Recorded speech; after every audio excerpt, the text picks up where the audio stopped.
আল্লাহ বলেন, কুল, অনবী তুমি বলো, মানুষকে জানিয়ে দাও, ইন কুনতুম তুহিব্বুনাল্লাহ, তোমরা যদি আল্লাহকে ভালোবাসতে চাও, ফাত্তাবিউনি, তাহলে আমি নবীর অনুসরণ আগে করো। যদি আমার অনুসরণ করতে পারো, ইউহিব্বুকুমুল্লাহ, তোমরা যতক্ষণে আল্লাহকে ভালোবাসবে, বরং আল্লাহ তারও আগে তোমাদেরকে ভালোবেসে ফেলবেন। সুবহানাল্লাহ বলেন। অতঃপর আল্লাহ যাকে ভালোবাসবেন, ভালোবাসার মানুষকে আমরা উপহার দেই কি দেয় না? আল্লাহ যাকে ভালোবাসবেন তাকে দুইটা উপহার দিবেন। কয়টা উপহার? এক একটা উপহারের মূল্য সারা পৃথিবীকে হাজারো বার বিক্রি করলে মূল্য পরিশোধ করা সম্ভব না। আল্লাহর ভালোবাসা পাইলে ভালোবাসার উপহার তিনি আমাদেরকে কয়টা দিবেন বলেন? কয়টা দিবেন? দুইটা উপহার আমরা আজকে নিয়ে যাব তো ইনশাআল্লাহ। দুইটা উপহার আমরা বুঝে যাব, নিয়ে যাব। তো এখানে আল্লাহর ভালোবাসা পাইতে হইলে, আল্লাহর ভালোবাসার উপহার পাইতে হইলে আমার নবীর অনুসরণ করা লাগবে। এটার মধ্যে আরেকটা অর্থ নিহিত আছে, সেটা হলো আমার নবীকে ভালোবাসতে হবে। সোজা কথা, মহাব্বতে মুহাম্মদ ইত্তেবায়ে মুহাম্মদ সাল্লাল্লাহু আলাইহি ওয়াসাল্লাম। বলেন, আল্লাহর ভালোবাসা পাওয়ার জন্য, ভালোবাসার উপহার করার জন্য কয়টা জিনিস শর্ত? একটা হলো মহাব্বতে মুহাম্মদ, আরেকটা হলো ইত্তেবায়ে মুহাম্মদ। আমার নবীর মহব্বত অন্তরে আনতে হবে। দুই নম্বরে নবীর অনুসরণ নিজের মধ্যে সেট করা লাগবে। এমন বলতে পারে যে নবীকে মহব্বত করব কিভাবে? মহব্বত করার তো অনেক পথ আছে। প্রাথমিক পথটা হলো মহব্বত করে দুরূদ পড়ব। কি পড়ব? দুরূদ পড়ব। আমরা পড়ি না তো? সাল্লাল্লাহু আলাইহি ওয়াসাল্লাম বলেন, সাল্লাল্লাহু আলাইহি ওয়াসাল্লাম, সাল্লাল্লাহু আলাইহি ওয়াসাল্লাম, সাল্লাল্লাহু আলাইহি ওয়াসাল্লাম। এইভাবে দৈনিক 100 বার যদি দুরূদ পড়তে পারেন, আপনার কি লাভ হবে একটু বলতাম? তাইলে তো আজ আমার 11:30 পর্যন্ত বাজে যাবে, অসুবিধা হইতো না?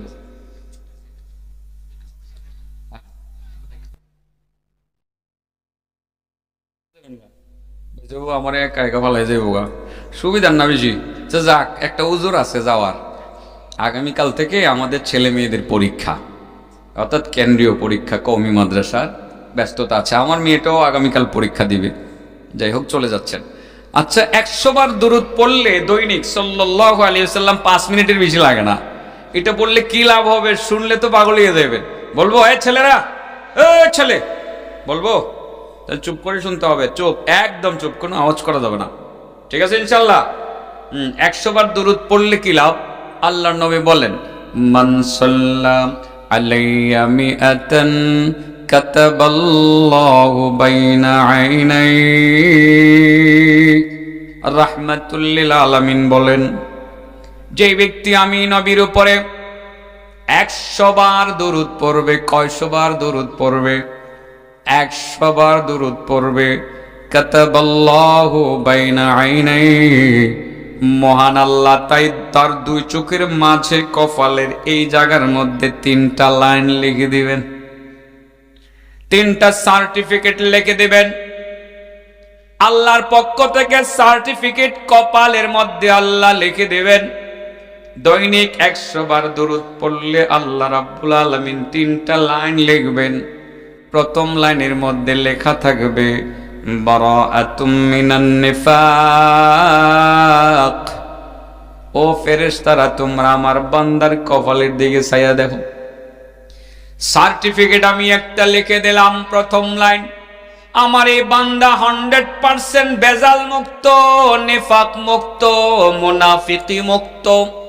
আমার এই বান্দার ভিতরে কোনো মুনাফিকি নাই, সে মুনাফিকি থেকে মুক্ত। সুবহানাল্লাহ। আল্লাহ আপনাদের সার্টিফিকেটটা এই জায়গায় লিখে দিব। ফেরেশতারা দেখলেই বুঝবো যে এর ভিতরে কোনো মুনাফিকি নাই। একজন বোন লাগবে তো, খারাপ দেয়া যায়। আয়ো চাচা, বউ কেন বউ? হ্যাঁ, মুরব্বীরাও বসে রয়েছে। হেন এই জায়গাতে একজন না বসলে খারাপ দেয়া যায় না বাবা, খারাপ দেয়। এই তুমি আগাও, আমার ছেলেটি ভাই, আমি দীক্ষা ওয়াজ করি, আমার ভালো লাগবো আর কি। কয়টা লাইন লিখে দেবো চাচা? কষ্টবার দূরত পড়লে এক নম্বরে আল্লাহ লিখে দিব আমার এই বান্দার কপালে, আল্লাহ লিখে দিব আমার এই বান্দার ভিতরে মুনাফিকি নেই, কি নেই। 2 নম্বর লাইনে আল্লাহ লিখে দিবেন বারাআতুম মিনান নিফাক। 2 নম্বর লাইনে লেখা থাকবে বারাআতুম মিনান নার। ও ফেরেশতারা, তোমরা জাইনা রাখো, দেখা রাখো, আমার এই বান্দা জাহান্নাম থেকে মুক্ত, জাহান্নামে যাবে না। কোথায় যাবে না? কয়টা হইল লাইন?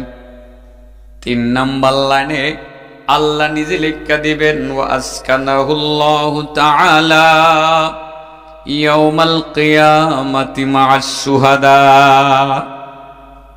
ফেরেশতাদেরকে বুঝাই দিবেন, ফেরেশতারা 3 নম্বর লাইনে লেখা আছে আমার এই বান্দা ভিআইপিদের সঙ্গে থাকবে। এখনো জান্নাত জাহান্নামের ফয়সালা চূড়ান্ত হয় নাই। শিওর আমার এই বান্দা মুনাফিক থেকে মুক্ত, নিফাকি থেকে মুক্ত, মুনাফিকি থেকে মুক্ত। শিওর আমার এই বান্দা জাহান্নাম থেকে মুক্ত। আর 3 নম্বরে আল্লাহ লিখে দিবেন হাসরের মাঠে, যেহেতু এখনো জান্নাতের ফয়সালা হয় নাই, হাসরের মাঠে সে ভিআইপিদের কাতারে থাকবে। কোন জায়গায় থাকবে? যেই জায়গায় থাকলে সূর্যের তাপে মগজ গলতে গলতে নিচে নিক্ষিপ্ত হবে না, এমন একটা ভিআইপি জায়গাতে থাকবে, যেই জায়গাতে মূলত আল্লাহর পথে যারা শহীদ হয়েছে, বিশেষ করে শুহাদায়ে উহুদ, যারা উহুদের প্রান্তরে যারা শহীদ হয়েছে, শহীদরা হাসরের মাঠে যেই জায়গাতে অবস্থান করবে, আমারে বান্দা হাসরের ময়দানে সেই জায়গাতে অবস্থান করবে। সুবহানাল্লাহ বলেন। দৈনিক 100 বার দুরূদ পড়ার ফজিলত পাইছেন বাবা। আত-তারগীব ওয়াত-তারহীবের 2570 নম্বর হাদিসের শেষ অংশটা শুধুমাত্র বলছি। অনেক লম্বা হাদিসের অংশ বিশেষ আপনাদের সামনে মাত্র তুলে ধরেছি। দুরূদের মাধ্যমে নবীর মহব্বতের বহিঃপ্রকাশ ঘটে। আল্লাহর নবীর মহব্বত আর অনুসরণ, এই 2টা জিনিসের মাধ্যমে আল্লাহর মহব্বত পাওয়া যায়। আর আল্লাহর ভালোবাসা পাওয়া গেলে 2টা উপহার পাওয়া যাবে। কয়টা উপহার? 2টা উপহার নিয়ে যাব তো সবাই? ইনশাল্লাহ নিয়ে যাব। বুঝলাম না এত ডিস্টার্ব কেন মাহফিলটাই? এমন মাহফিল তো এবারে সিজনে করছেন। এই বাচ্চারা একটু লড়াচড়া করিস না তো বাবা, তোরা ডিস্টার্ব করিস না, একটু চুপ করে বসে থাক। দেখছ না মুরব্বীরা একদম চুপচাপ বই রয়েছে বাবা, তোরা ডিস্টার্ব করলে তো মুরব্বীরা মাইন্ড করবে। যে মাদ্রাসার ছেলেরা একটু ঝামেলা করে, বদনাম হবে না? বন্ধু বসো তো, বসে পড়ো। মাশাআল্লাহ মাশাআল্লাহ। মাহফিল যত বড়ই হোক, ক্যামেরা অনেক। হ্যাঁ, আজকে যেভাবে যন্ত্রপাতি ফিট করছে। হ্যাঁ, বলেন আল্লাহর ভালোবাসা পাওয়ার জন্য কয়টা জিনিস দরকার? একটা হলো আমার নবীর মহব্বত, মহাব্বতে মোহাম্মদ। আমি এশকে মোহাম্মদ বলি না, এশকের মধ্যে কিছু ঝামেলা আছে এই জায়গাতে, এশকে মোহাম্মদ বলি না। একটা হলো ইত্তেবায়ে মোহাম্মদ, হ্যাঁ, আমার নবীর অনুসরণ, ভালোবাসার অনুসরণ। ভালোবাসা এর বহিঃপ্রকাশ ঘটানোর অনেক আমল আছে, এর মধ্যে একটা আমল হলো দুরূদ পড়া। কি পড়া? আর 100 বার দুরূদ পড়লে আল্লাহ এখানে 3টা লাইন লিখে দিয়ে দিবেন। তাছাড়া দুরূদের যে আরো কত ফজিলত আছে, আরেকটা হাদিস আপনাদের সামনে বলি, দুররাতুন নাসিহিন থেকে, মনোযোগ দিয়ে শুনবেন। আপনাদের কপাল ভালো, আসলে আজকে সহজ সহজ আমলগুলো করবেন, দেখবেন আপনাদের কত সুন্দর ফ্যাসিলিটির ব্যবস্থা যে হয়। প্রিয় নবী রাসূল সাল্লাল্লাহু আলাইহি সাল্লামের দরবারে একদিন 4 জন লোক হেঁটে হেঁটে আসতেছেন অনেক দূর থেকে। আমার নবী বসে বসে দেখতেছেন 4 জন লোকের ড্রেস একরকম, পোশাক একরকম, ফিজিক্যাল স্ট্রাকচার প্রায় কাছাকাছি। তারা কাঁধে কাঁধে কাঁধ মিলিয়ে ফিস ফিস করে কথা বলতে বলতে আমার নবীর দিকে আসতেছে। মসজিদের নববীর কোনো এক জায়গাতে আমার নবী সেখানে বসা ছিলেন। তো ওনারা দূর থেকে আসতেছেন, নবী তো চিনতেছেন না। তবে 4 জন লোক আসতেছে, পোশাক একই রকম এবং চলন ভঙ্গিমা একই রকম, তাদের ফিজিক্যাল স্ট্রাকচার কাছাকাছি। তো কাছাকাছি আসার পরে নবী একজনকে চিনছেন। ওই যে প্রথম দেখা যায় কে? ও জিবরাইল। জিবরাইল জিবরাইল চিনে ফেলছেন।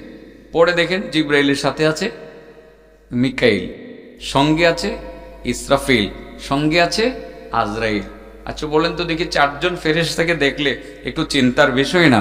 আমার নবী চিন্তায় পড়লেন, জিবরাইল তো আসে, ওহী নিয়ে আসে, সে তো আসবে। মিকাইলও মাঝে মধ্যে আসতে পারে, তবে তার কাজ হলো ঝড় তুফান বৃষ্টি ইত্যাদি ইত্যাদি আল্লাহর তরফ থেকে দেওয়া। তো আজকে ঝড় তুফান হবে নাকি আমাদের এলাকায়? একটু টেনশন কাজ করতেছে। ইসরাফিল তো আসার কথা না। ইসরাফিলের কাজ হলো সিংহায় ফুৎকার দিয়ে পৃথিবীটাকে ধ্বংস করে দেওয়া। তাহলে কি আজকে আমাদের পৃথিবীটা ধ্বংস করে দেওয়া হবে? টেনশন কাজ করার কথা না। পরক্ষণে আবার আজরাইলকে দেখে তো আরো ভাবনার ভিতরে পড়ে গেলেন। ঘটনা গিরে আজরাইল দেখা যায়? আজরাইলের কাজ তো মানুষের জান কব্জ করা। তাহলে কি আজকে আমাদের এলাকার মানুষের জান কব্জ করে নিয়ে যাবে? এই ধরনের একটা ভাবনা, একটা টেনশন আমার নবীর ভিতরে কাজ করতেছিল। নবীজি দেখতেছেন তারা চারজন কাঁধে কাঁধে কাঁধ মিলিয়ে ফিস ফিস করে কথা বলতে বলতে আমার নবীর দিকে এগিয়ে আসছেন। কাছাকাছি এসে জিব্রাইল একটু সামনে অ্যাডভান্স হলেন। অ্যাডভান্স হয়ে আমার নবীকে সালাম দিলেন, আসসালামু আলাইকুম ওয়া রাহমাতুল্লাহি ওয়া বারাকাতুহু ইয়া রাসূলুল্লাহ। আমার নবী আবার সালামের জবাব দিলেন। জবাব দিয়ে বললেন, ভাই জিব্রাইল, অন্যদিন তুমি শুধু একা আসো, আজ তোমরা চারজনে দলবদ্ধ হয়ে কাঁধে কাঁধে কাঁধ মিলিয়ে ফিস ফিস করে কথা বলতে বলতে কেন আসলা বুঝতে পারলাম না। ও ভাই জিবরিল, তুমি আসতেই পারো, ওহি নিয়ে আসো। মিকাইল কেন আসলো? মিকাইলের কাজ হলো ঝড় তুফান বৃষ্টির ব্যবস্থা করো আল্লাহর হুকুমে। আজকে কি আমাদের এলাকায় ঝড় তুফান হবে কিনা? ইসরাফিল কেন আসলো? ইসরাফিলের দায়িত্ব হলো সিংহায় ফুৎকার দিয়ে পৃথিবীটাকে ধ্বংস করে দেওয়া। তাহলে আজ কি আমাদের এলাকাতে ইসরাফিলের আগমন ঘটছে সিংহায় ফুৎকার দেওয়ার জন্য নাকি সিংহায় ফুৎকার দিয়ে পৃথিবীটাকে ধ্বংস করে দিবে কিনা? আজ কেন আজরাইলকে দেখা যায়? আজরাইল আমাদের মধ্য থেকে কারো জান কব্জ করে নিয়ে যাবে কিনা? জিবরিল বলেন, ইয়া রাসূলুল্লাহ, ইয়া হাবিবাল্লাহ, আমি তাদের মনের কথা আমি বলতে পারবো না। আমি শুধু আমার মনের কথাটাই আমি আপনার কাছে বলতে পারবো। আমি কেন আসলাম? আমার মনের কথাটা আমি জানি, আমি বলতে পারবো। আমি মিকাইলের মনের খবর জানি না, ইসরাফিলের মনের কথা জানি না, আজরাইলের মনের কথা জানি না। তারা কেন আসলেন তাদের কাছ থেকে শুনবেন। তবে আমি কেন আসলাম সেটা আপনার কাছে আমি বলি। ইয়া রাসূলুল্লাহ, ইয়া হাবিবাল্লাহ, আমি মূলত আপনার উম্মতের ব্যাপারে একটা কমিটমেন্ট বা ওয়াদা করার জন্য আসলাম। আপনার যেসব উম্মত আপনাকে ভালোবাসবে, আপনার তরিকা মতে জিন্দেগি যাপন করবে, আপনার সুন্নত তরিকায় জীবন পরিচালনা করবে, আপনার যেসব উম্মত আপনার তরিকা মতে জিন্দেগি যাপন করিয়া আপনাকে মহব্বত করিয়া করিয়া আপনার উপরে দুরূদ শরীফ পাঠ করবে, তাদের ব্যাপারে আমার একটা কমিটমেন্ট বা ওয়াদা আছে, সেটা বলার জন্য আসছে। ইয়া রাসূলুল্লাহ, মহান আল্লাহ আপনাকে ভালোবাসেন, আপনার উম্মতকেও ভালোবাসেন। আমি জিবরাইলও আপনাকে ভালোবাসি, আপনার উম্মতকে ভালোবাসি। আপনার যেসব উম্মত আপনার তরিকা মতে জিন্দেগি চালাইয়া আপনাকে ভালোবাসিয়া মহব্বতের সুরে সুরে দৈনিক দুরূদ শরীফের আমল করে যাবে, হাসরের ময়দান যেদিন কায়েম হবে, যেই হাসরের ময়দানে ফুলসেরাত কায়েম হবে, যেই পুলসেরাত পার না হয়ে কোনো মানুষ জান্নাতে যেতে পারবে না। সেই পুলসেরাত বলা আছে, কথা আছে 30,000 বৎসরের রাস্তা, চুলের মতো হালকা, হীরার চেয়েও ধারালো। কোন ব্যক্তি লেখেন, ইমাম গাজালি তার কিতাবের মধ্যে লেখছেন দাকাইকুল আখবারে, 30,000 বৎসরের রাস্তা, চুলের মতো হালকা, হীরার চেয়েও ধারালো। সেই ফুলসেরাত পার হইতে গিয়ে যখন হাসরের মাঠে অসংখ্য মানুষ জাহান্নামের আগুনের মধ্যে নিক্ষিপ্ত হয়ে যাবে, আমি সেদিন ফুলসেরাতের পারে দাঁড়িয়ে থাকব, আপনার উপরে দরুদ পাঠকারী উম্মতকে দেখা মাত্র চিনব, চিনা মাত্র তার হাতে ধরব, তার হাতে ধরে বিজলির মতো ফুলসেরাত পার করে দিয়ে একেবারে জান্নাতের দরজা পর্যন্ত দিয়ে আসব। লাভ আছে? কি বললে? নবীর মহব্বত ঢুকানোর জন্য দুরুদের আমল বেশি বেশি করবেন। বাবাজি, আরেকটা কথা শুরুতে বলছিলাম না, 100 বার দুরুদ পড়লে আল্লাহ কপালে কয়টা লাইন লিখে দেব? মাশাআল্লাহ, পারে দি সবাই। মাইকম্যান পারবা? জিগেলে মস্ত করবা। আমি এরম বিট কিটটা মানুষ হই, জিগাই কতক্ষণ পরে পরে আর কি। কারণ ওয়াজও যেহেতু করলাম, যারা শ্রোতা এরা যদি মুখস্থ না করতে পারে তাহলে এই পয়সা টয়সা খরচ করে লাভ দেখি হইলো, কথা হচ্ছে না। এই জন্য আমি কথা রিপিট করি। অনেকে আবার বিরক্ত হয় যে একটা কথা বারবার জিগাই কেন, এটা জিগানো দরকার আছে যাতে সারাটা জীবন মনে থাকে, ঠিক আছে না? হ্যাঁ, তো জিবরাইলের বক্তব্য তো শুনলেন, বাকি মিকাইল, ইসরাফিল, আজরাইলের বক্তব্য শুনতেন না? আজরাইলের বক্তব্যটা আমি পরেই দেই, কারণ আজরাইল আগে আয় বললে তো সবাই বই পাই, এটা তো সিরিয়াল আমরা পরেই রাখতাম চাই, ঠিক আছে না? আজরাইলের সিরিয়ালটা আমরা সবাই চাই পরে, কিন্তু যতই পরে রাখতে চাই, আজরাইলের যখন আমাদের কাছে আসার সময় হবে তিনি এসেই যাবেন। জান কবজ করার সময় হয়ে গেলে জান কবজ করবেন। আমরা কিন্তু যতই চেষ্টা করি না কেন আজরাইলের কাছ থেকে নিজেকে রক্ষা করতে পারবো না। নিয়ে যাবে আজরাইল, যখন আসবে নিয়ে যাবে, আমাদেরকে রেখে যাবে না। তো যাই হোক, আল্লাহ রসুল জিবরাইলের বক্তব্য শুনে খুশি হইলেন। জিবরাইল, আমার উম্মতকে তুমি এত ভালোবাসো, দুরূদ পাঠকারী উম্মতকে তুমি ফুলসিরাত পার করে দেবা, তোমাকে অনেক ধন্যবাদ, অনেক ধন্যবাদ। ও জিবরিল ভাই, মিকাইল তুমি কেড়ে আইলা? মিকাইল বলেন, ইয়া রাসূলুল্লাহ, আমি আসছি যে আপনি তো আমার দায়িত্ব সম্পর্কে ভালোভাবেই জানেন, আমারও একটা দায়িত্ব আছে। বৃষ্টি, ঝড়, তুফান এগুলো সব আল্লাহ আমার মাধ্যমে এগুলোর বিস্তার ঘটায়। আল্লাহ হুকুম দিলে কোন জায়গায় বৃষ্টির ব্যবস্থা করতে হবে, সে আল্লাহর হুকুমটা যেভাবে আল্লাহ বলে ঠিক সেইভাবেই আমি ওইভাবে পালন করার চেষ্টা করি। ইয়া রাসূলুল্লাহ, ইয়া হাবিব আল্লাহ, যে আমার দায়িত্ব আপনি ভালোভাবে জানেন, সব পানির দায়িত্ব আল্লাহ আমারে দিয়ে রাখছে। আসমানের উপরে নিচে, আসমানের উপরে পানি আছে।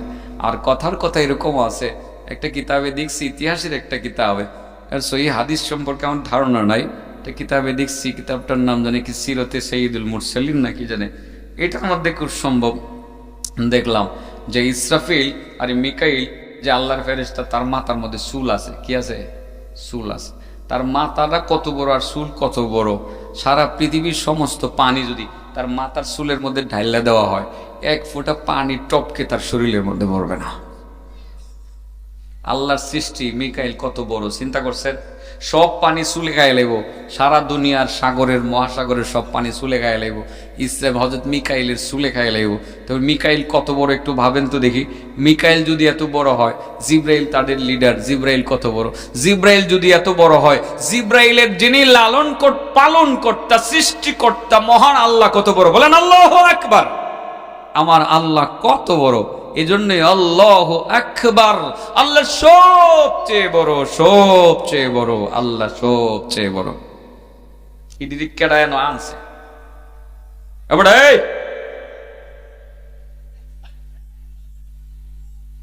আশ্চর্য কথা। ওয়াজ না শুনলে যাও, ওঠো, যাও, বেরো। বাচ্চা মানুষগুলোকে মাহফিলে বসানোই ঠিক না, অনেক গুরুত্বপূর্ণ কথা যাচ্ছে, এরা এসে ডিস্টার্ব শুরু করে দিয়েছে। মাশাআল্লাহ, শুভ হয়ে গেছে, ভালো। আল্লাহ তোমরা বড় আলেম বানাক। কও আমিন, কও বেটা, আসিও মারছো, আমিন কও। মাশাআল্লাহ, একটা দাব বিতেও সুদা হয়ে গেছে, ভালো ছেলে, ভালো। এলাকার ছেলের কথা শুনে তো মিকাইল বলেন, ইয়া রাসূলুল্লাহ, ইয়া হাবিবাল্লাহ, আপনি আমার দায়িত্ব সম্পর্কে ভালোভাবে অবগত আছেন। নবী গো, আমি আসছি যে জিবরাইল শুধু আপনার উম্মতকে ভালোবাসে, আপনি শুধু সেটাই শুনলেন, আমার বক্তব্যটা শুনবেন না? আমিও আপনার উম্মতকে ভালোবাসি। সুবহানাল্লাহ বলেন। ইয়া রাসূলুল্লাহ, ইয়া হাবিবাল্লাহ, আপনার উম্মতকে আমিও ভালোবাসি, আপনাকে ভালোবাসি। আপনার উম্মতকে জিবরাইল যেমন ফুলসিরাত পার করে দেবেন, আপনার সেসব উম্মতের ব্যাপারে আমার আরেকটা কমিটমেন্ট আছে, সেটা আমি বলতে চাই। যেসব উম্মত আপনাকে ভালোবাসবে, আপনার তরিকা মতে জিন্দেগি যাপন করবে, ভালোবাসার বহিঃপ্রকাশ ঘটাবে, বেশি বেশি দুরুদের মাধ্যমে মহব্বত করিয়া করিয়া দুরূদ শরীফ পাঠ করিবে, হাসরের ময়দান যেদিন কায়েম হবে, যেদিন হাসরের মাঠে সূর্য মানুষের মাথার কাছাকাছি থাকবে, সূর্যের তাপে যখন মগজ গলতে গলতে নিচে নিক্ষিপ্ত হবে, পানির পিপাসায় কলিজা শুকিয়ে যাবে, পানি পানি বলে চিৎকার করে যখন কোনো পানি পাওয়া যাবে না, সেদিনকার কঠিন ময়দানে আমি সেদিন হাউজে কাউসারের পারে দাঁড়িয়ে থাকবো। আপনার উপরে দরুদ পাঠকারী উম্মতকে আমি দেখা মাত্র চিনব, চিনা মাত্র তাদের হাতে ধরব, তাদের হাতে ধরে আমার নিজের হাতে হাউজে কাউসার থেকে পানি উঠাইয়া ঠান্ডা পানি পান করাইয়া তার কলিজা ঠান্ডা করে দিব। দরুদ পড়ন লাগবো, হ্যাঁ? মহব্বত তো এমনি জাহির করুন লাগবো, মহব্বত আর অনুসরণ দুইটা বিষয় তো আমার আজকেরই বিষয়, ঠিক আছে না? নবীর মহব্বত দরকার। দুরুদ যত পড়বেন মহব্বত তত বাড়বে, আর যখন মহব্বত বাড়বে অনুসরণের দিকে ততই আগাইবেন। দু একটা অনুসরণের দৃষ্টান্ত আপনাদের সামনে দেওয়া লাগবে তো ইনশাআল্লাহ। শর্টকাট করে, যেহেতু 11:30 পর্যন্ত যাবো, 15 মিনিট সময় আরও আছে, দেওয়া যাবে ইনশাআল্লাহ। কয়জনের বক্তব্য শুনলেন চাচা? জিব্রাইল আর মিকাইল। আর কার কার বক্তব্য বাদ রয়েছে? ইসরাফিল আর আজরাইল। এবার আজরাইল সামনে আগায় আসলেন, ইসরাফিল সামনে আগায় আসলেন। ইসরাফিল বলেন, ইয়া রাসূলুল্লাহ, ইয়া হাবিবাল্লাহ, আপনি শুধু মিকাইল আর জিব্রাইলের বক্তব্য শুনে সন্তুষ্ট থাকবেন না, আমার বক্তব্য শুনবেন। তোমার আবার কি বক্তব্য? ইয়া রাসূলুল্লাহ, নিশ্চয়ই আপনি আমার দায়িত্ব সম্পর্কে অবগত আছেন। সিংহায় ফুৎকার দেওয়ার দায়িত্ব মহান আল্লাহ আমাকে দিয়েছেন। সিংহায় ফুৎকার দিয়ে পৃথিবীটা ধ্বংস করে দেওয়ার দায়িত্ব আমার কাঁধে অর্পিত হয়েছে। তবে আজকে মূলত আমি সিংহায় ফুৎকার দিয়ে পৃথিবীকে ধ্বংস করার জন্য আসি নাই, আপনার উম্মতের ব্যাপারেও আমার একটা কমিটমেন্ট আছে, সেটা বলার জন্য আসছি। জিব্রাইল যেমন দরুদ পাঠকারী উম্মতকে ফুলসিরাত পার করে দিবেন, মিকাইল যেমন দরুদ পাঠকারী উম্মতকে হাউজে কাউসারের পানি পান করাইয়া দিবেন, আপনার সেসব উম্মতের ব্যাপারে আমারও একটা ওয়াদা বা কমিটমেন্ট আছে। আপনার যেসব উম্মত আপনাকে ভালোবাসবে, আপনার তরিকা মতে জিন্দেগি যাপন করবে, ভালোবাসিয়া বাসিয়া বেশি বেশি দুরুদের উপরে আমল করবে, দুরুদ পড়ার সঙ্গে সঙ্গে আসমানে লক্ষ লক্ষ ফেরেশতাদের বিশাল বড় একটা বহর নিয়া দুরুদ পাঠকারী উম্মতের জন্য আসমানে আমি একটা দোয়ার অনুষ্ঠান করব এবং দোয়ার আয়োজন করব। দোয়া শুরু করে দেব, যতক্ষণ পর্যন্ত দুরুদ পাঠকারী উম্মতের গুনাহ মাফ না হবে ততক্ষণ পর্যন্ত ইসরাফিলের বাহিনী তাদের হাত নামাবে না। সুবহানাল্লাহ বলেন। বাবাজি, সুন্দর একটা ব্যবস্থা হয়ে গেছে আপনাদের জন্য। দোয়ার আয়োজন যদি মনে চায় আসমানে করবেন, টেহা লাগতো না, বাতাসও লাগতো না, জিলাপিও লাগতো না। আসমানে দোয়ার আয়োজন করবেন আপনি কেমনে? খালি আমার নবীর উপরে মহব্বত করে দুরূদ পড়ে ফেলবেন, দুরূদ পড়ার লগে লগে আসমানের ফেরেশতারা আপনার জন্য দোয়ার আয়োজন করে ফেলবেন।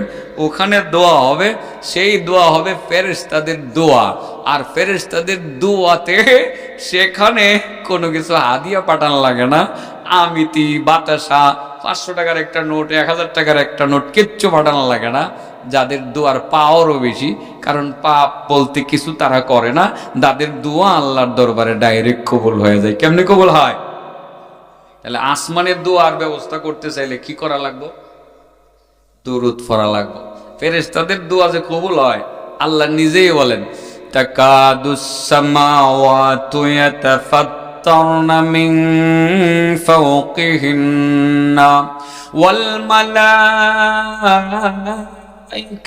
ইউসাব্বিহুনা বিহামদি রাব্বিহিম ওয়া ইস্তাগফিরুনা লিমান ফিল আরদি আলা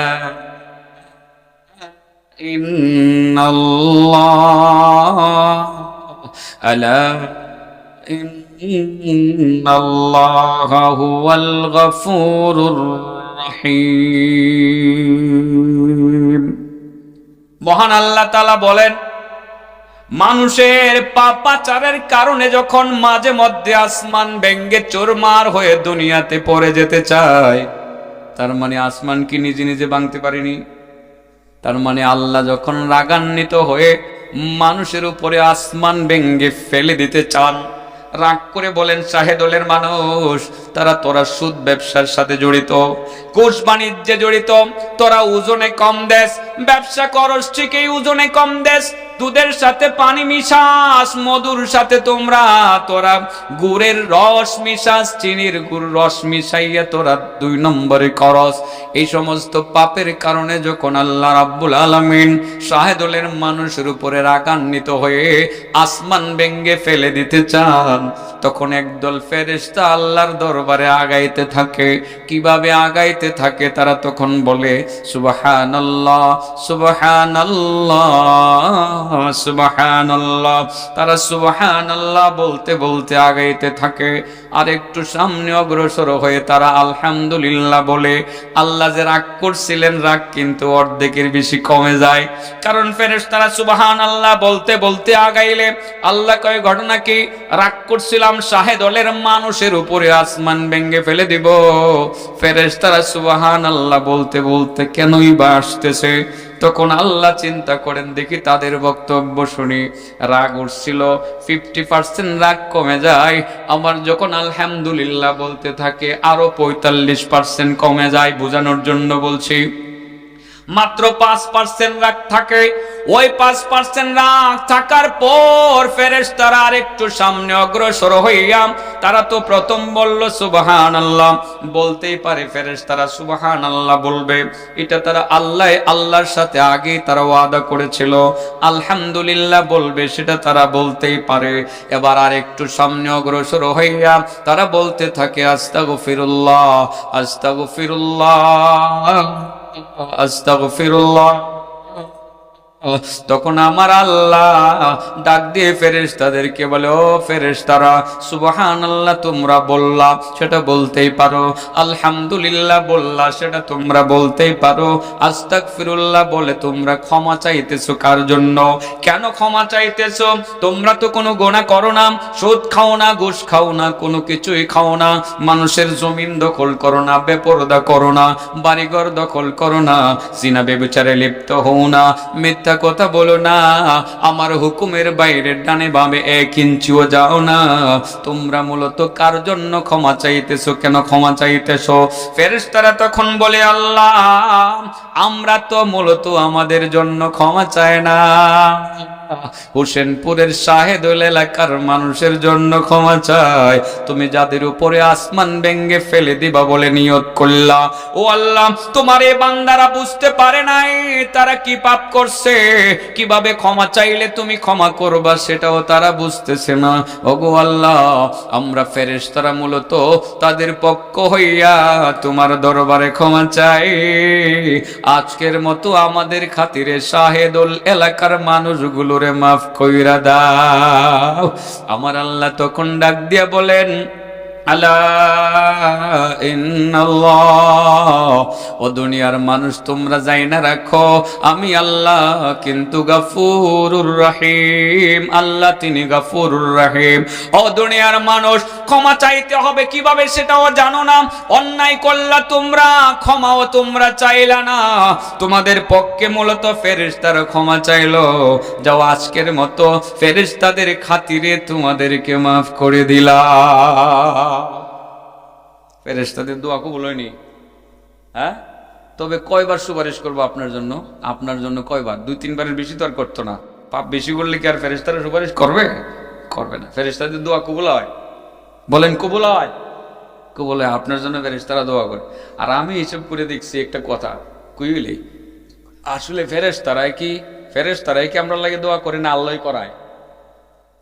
আমার কাছে মনে হইলো, টেকনিকটা আমি বললে দিই, আমার কাছে এটা মনে হয় কেমনে, একটা কিচ্ছা কইলে ভরে বুঝবেন। আমার মনে হয় আল্লাহ ওই বুঝি হেরারে কয়ে দেয় যে এরা বুঝছে না, আমার তো রাগ উঠছে, তোরা গিয়া হেরার পক্ষে মাফ চাই, যা তোর খাতিরে মাফ করে দিমুনে আল্লাহ। কারণ আল্লাহ তোমরা ভালোবাসে না? ভালোবাসে। এটা কেমনে? বাবা রাগ করতেন না তো? আমার বাস্তব জীবনের একটা কিচ্ছা বলে রাগ করবেন? এটা কোরআন হাদিসের কথা না, তো বলি। ছোটবেলা একবার বর্ষাকালে ফুটবল খেলা দেখতে গেছি। বর্ষাকালে আব্বা আবার মানে রাতের বেলা কোথাও বের হওয়াটা পছন্দ করতেন না। তো সন্ধ্যাবেলায় ফুটবল খেলা হয়, ওই মাঠ থেকে আসতে রাইতে ওরে ফাইনাল ফুটবল খেলা 2 ইউনিয়নে একটু লোভ লাগছে, গেছি গা, বাচ্চা মানুষ তো, ওরে গেছি গা। তো ফুটবল খেলার থেকে আইতে জোগাড় লাগছে, পরে আইতে রাইতেছে পানি দিয়ে সাঁতরাই আইছি। চিন্তা করতেছে এখন যদি বাড়িতে ঢুকি আব্বাই মার ডরে পরে। আপনারা কি নাইল্লা খেত কর না ফাট খেত কর? তো নাইল্লা খেতে আমার বাড়ির লগে নাইল্লা খেতে এটার ভিতরে বই রয়েছি ডরে। পানি কিন্তু এই পানি, পানির মধ্যে কলকল কলকল আওয়াজ করি, আমার কথা হইলো দেখি না কেউ ডাক দিয়ে নি নেয়, মানে ভয় পাইতেছে, খুব ভয় পাইতেছি। ফাট খেতের ভিতরে এশার নামাজের টাইম প্রায় কাছায় গেছে, ডরে পানিতে ঠান্ডা হয়ে গেছে গা মিয়া সাহেব, অনেকক্ষণ পানিতে না সাঁতরাই আছি। পরে এর ভিতরে কতক্ষণ পরে দেখি যে কফি বাত্তি না জ্বালায়া ফাট ক্ষেতের ভিতরে উকি দিছে আমার দাদু, আমার দাদি আর কি, বয়স 80 বছরের উপরে।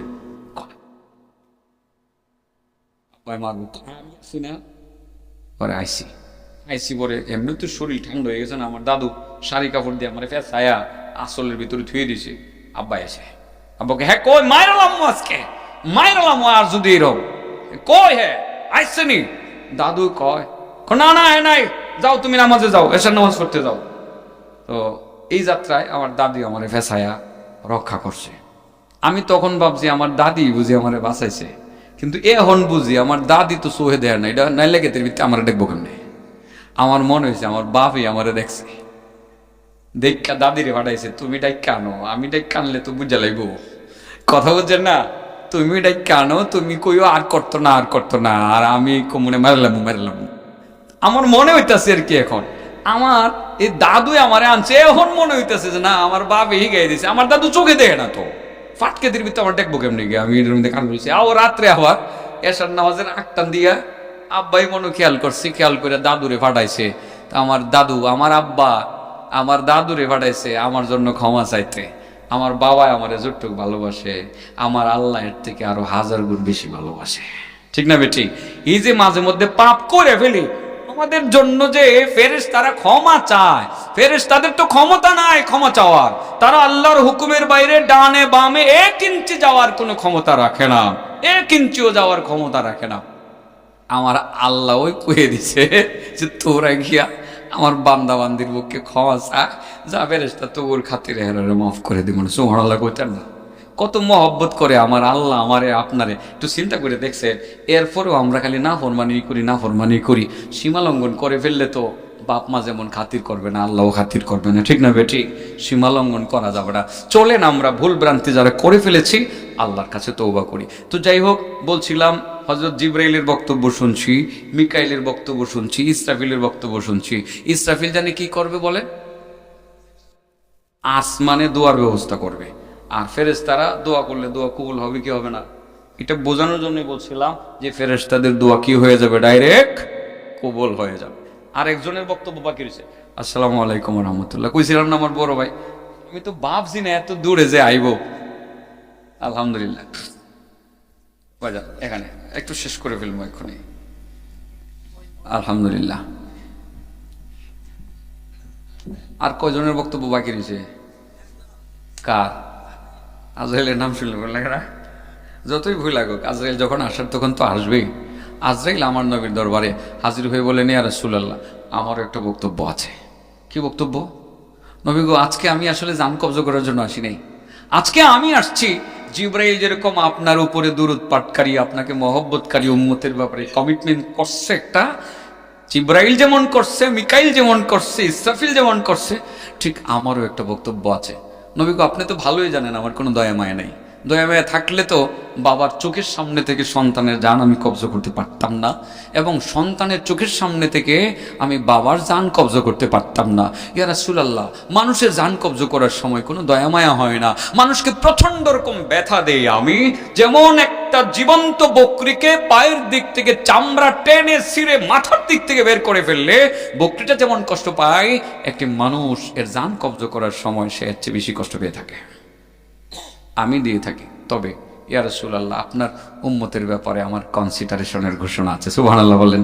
নবী গো, যেসব উম্মত আপনার তরিকা মতে জিন্দেগি যাপন করবে, আপনার সুন্নাত মতে চলবে, আপনার অনুসরণ করবে, মহব্বত করিয়া করিয়া বেশি বেশি দুরূদ শরীফ পাঠ করবে, আমি যখন তার জান কবজ করতে যাব, আরামদায়কভাবে জান কবজ করতে পাবো, আপনার উম্মত টেরও পাবে না। বুঝাইতে পারছি কথাগুলো? তাহলে দুরুদের ফজিলত মনে হয় আমরা বেশ কিছু আজকে শুনে ফেলছি, সাবজেক্ট যেটা আমি জানতাম না। বলেন তো দেখি, আল্লাহর ভালোবাসা পাওয়ার জন্য কয়টা শর্ত? একটা হলো নবীর ভালোবাসা, আরেকটা হলো নবীর অনুসরণ। ভালোবাসা এর মাধ্যমে অনুসরণের দিকে আমরা উদ্বুদ্ধ হব ইনশাল্লাহ। অনুসরণ, প্রতিটা কথায় আমি অনুসরণের কথা বলেছি। আমাদের প্রথম অনুসরণ, নামাজ লাগবে কি লাগবে না? হ্যাঁ, নামাজ লাগবে। হ্যাঁ, সামনে রোজা লাগবে, ও চাবি লাগবে, ও চাবির ওয়াজ তো শুনে ফেলছে। চাচা মনে হয় আশেপাশে আসছিলাম ওই দিন, মনে হয় চাবির ওয়াজটা করছিলাম। ঠিক আছে, ওই যে যে ব্যক্তি সূরা ইখলাস 10 বার তিলাওয়াত করবে জান্নাতে বাড়ি হবে। বাড়িতে যাওয়ার জন্য পাসপোর্ট লাগবে, ভিসা লাগবে, লাস্টে চাবি লাগবে। চাবি জানি কি চাচা? 5 ওয়াক্তের নামাজ। ওইটা মনে হয় ওইদিকে আসছিলাম যে ওই দিন মনে হয় চাচা। আলহামদুলিল্লাহ, এই জন্য বলে চাবি লাগবে। চাবি কয় দাঁতের চাবি লাগবে জানো? 5 দাঁতের। মাশাআল্লাহ।